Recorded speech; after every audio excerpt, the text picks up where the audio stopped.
Hello and welcome to another Outside the Box review. Today we are looking at the Marvel Universe Apocalypse figure from Hasbro. I was looking forward to this guy so much. This wave that came out with these figures in it had two of the figures that I have wanted for the longest time in this scale, even though I haven't been collecting these guys for all that long, the Marvel Universe line. They are probably ones I would have tried to pick up no matter what.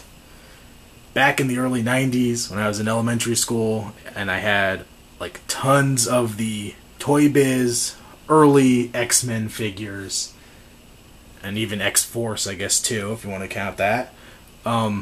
Apocalypse, the two Apocalypse that I had, the first and second version of him, and the Cable figures were my absolute favorites, or up there at least. I know the Wolverine got played with to the point where his arm broke off, so he definitely was a favorite as well, but I always loved those characters, and ironically enough, I never really knew much about those characters back then.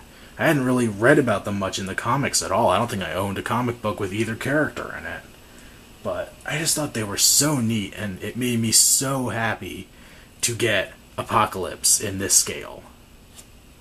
And he does not disappoint. Once again, he is one of those huge Marvel Universe figures. Well, maybe not huge. He's definitely no Frost Giant. But out of the normal scale, he is the biggest they make. He's up there with the World War Hulk, with the Thanos. The Thing, I think, is on this scale as well. The Hulks may be a little bigger, the standard red, green, and gray Hulks, but he's really impressive. The paint on him is awesome, that shiny metallic. It seems like they're doing that a lot with these kind of figures now.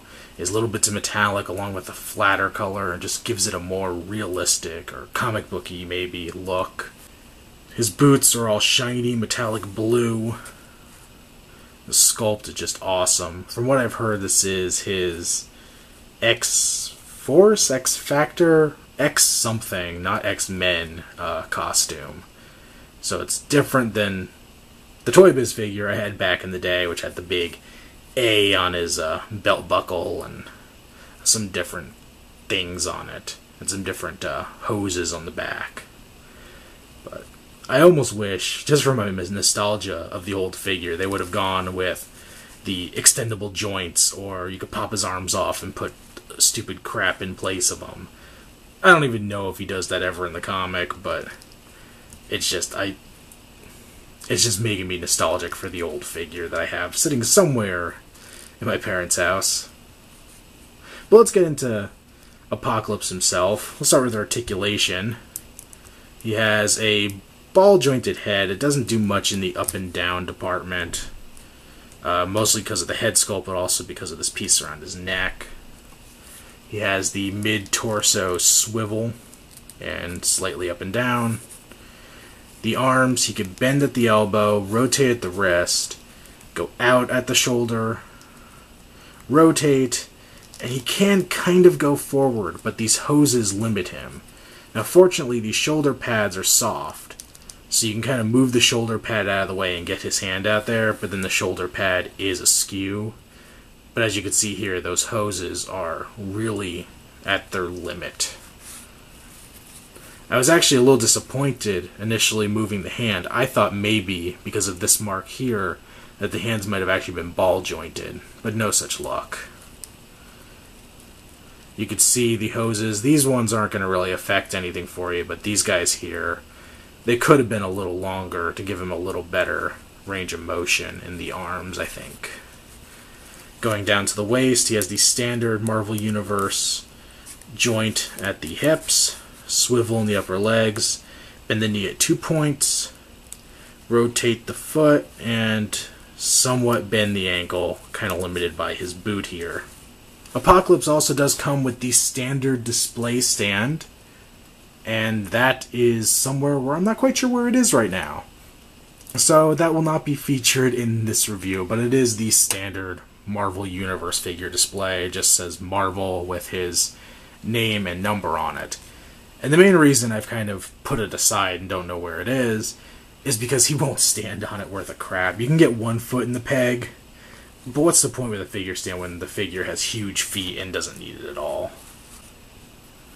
Out of this new wave, Apocalypse may be a little easier to find. These big figures always go so quick, but I believe they are shipping 2 to a case.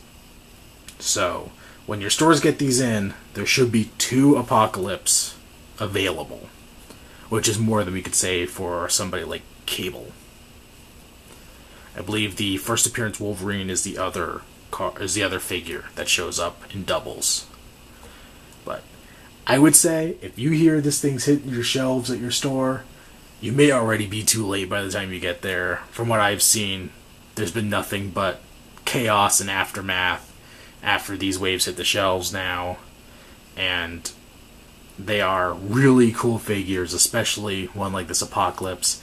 He's probably going to end up going for a lot on the secondary market, and depending on when they may or may not re-release him in the future. So if you have a chance to pick him up, I would not hesitate. If you're kind of lukewarm on the idea, but you think you may want him in the future, pick him up. Definitely worth it. Definitely an awesome character.